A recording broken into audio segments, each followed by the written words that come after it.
Welcome back to the my new video guys and my YouTube channel. Today friends we are going to talk about guys home screen wallpaper, how to change in Samsung phone. Friends, you want to change your home screen wallpaper, so friends you can change. And friends, now let's see how to change home screen wallpaper in a Samsung phone.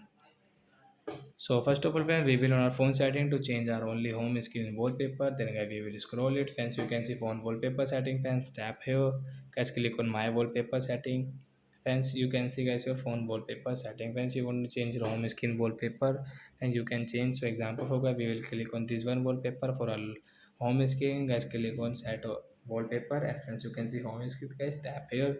Wait here. Guys, click set on home screen. Then guys, your home screen wallpaper will change. You can see guys, so you can see guys your home screen wallpaper, and friends you can see your lock screen wallpaper. They both are different. So like that guys, you can change your home screen wallpaper. So that's it guys, thanks for watching the video. Bye guys.